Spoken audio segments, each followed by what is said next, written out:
Is it hard to keep your faith while involved in a war?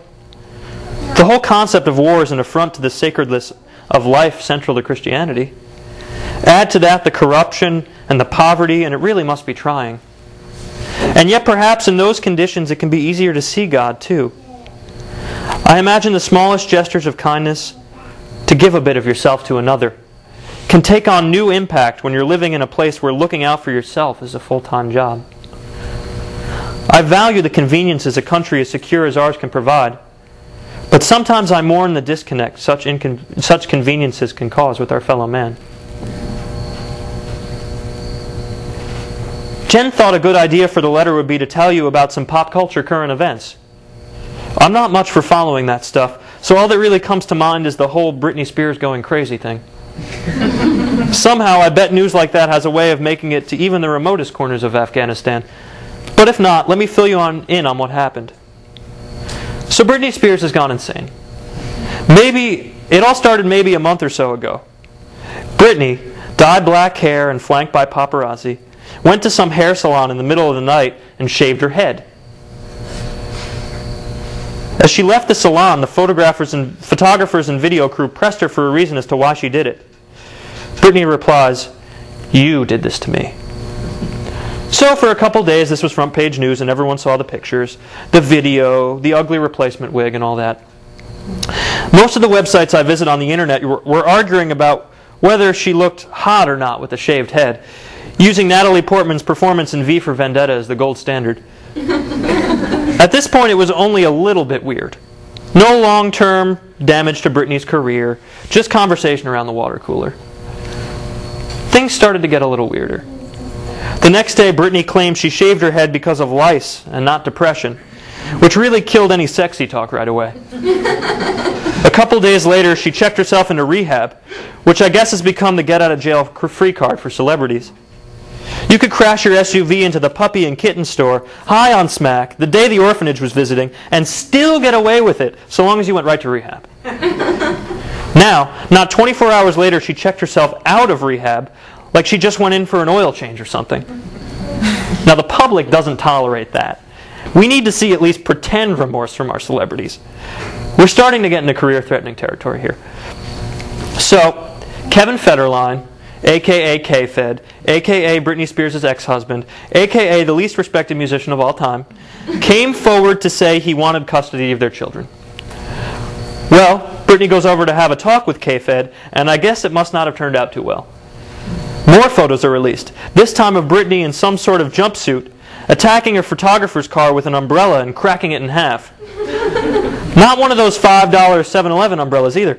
I'm talking about one of those big 3-foot-long umbrellas with the metal top and the hooked wooden handle. She looked like some mafia henchman from a Scorsese movie, and I don't think that's a look a female pop star should aspire to. I've included some photographs of Britney just to prove that I'm serious.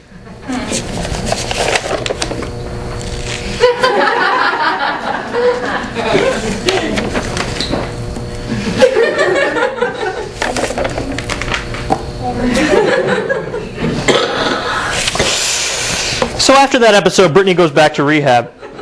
Just 3 days after checking out. Her check-in day just happened to coincide with the day of the custody hearing, but I'm sure that was just a coincidence. Then, the ultimate. Reports that Britney tried to commit suicide by hanging herself with a bedsheet, yelling, "I am the Antichrist," with 666 written on her forehead. I think that one was later proven false. But the very idea that that report seemed perfectly reasonable to me when I read it goes to show you how far we've come from that not-so-innocent girl in the Catholic school uniform. I can't help but feel a little sad for her.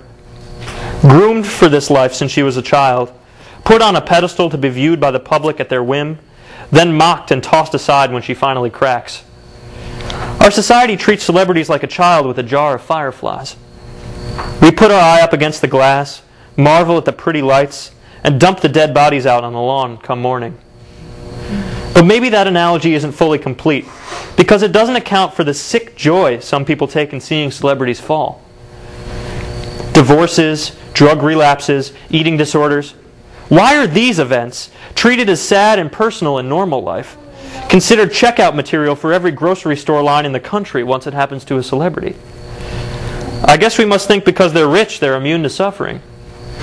That doesn't seem like a very Christian thing to me. Having to write this letter made me realize I knew very little about the situation in Afghanistan compared to the Iraq situation. I knew the Taliban was deposed and we had missed our chance to catch bin Laden, but that's about it. After reading about the impenetrable tribal areas, Pakistan's ties with the Taliban, and the real possibility of a Taliban takeover following U.S. withdrawal, I realized how little I had known all this time. Yet what caught me most off guard was the Taliban's treatment of women.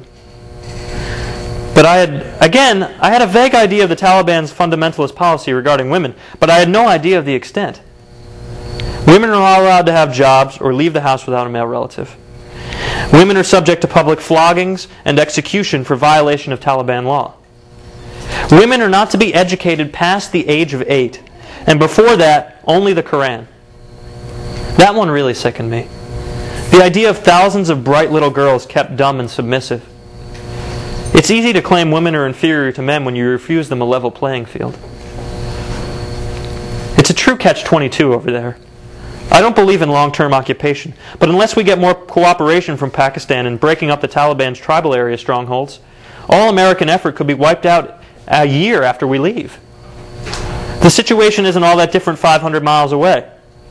More unforeseen problems and tenuous stability.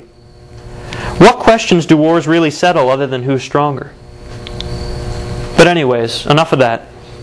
I contributed some toiletries for the care package. I hope you don't mind using Herbal Essence's shampoo. It was the only travel size I could find. I'll figure you'll be the sweetest smelling soldier this side of Kabul. There were plenty of travel size deodorants, but I went with Right Guard. I have a certain brand loyalty to it. Let me conclude by saying thank you for your service to the country. Even though I oppose wars and war in general, I recognize that without people like you defending the country, I might not be allowed to have those opinions. Get safe. Be safe. Get home soon.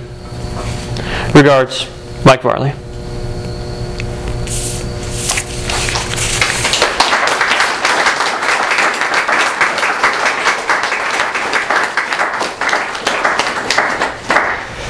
So that's it for this month.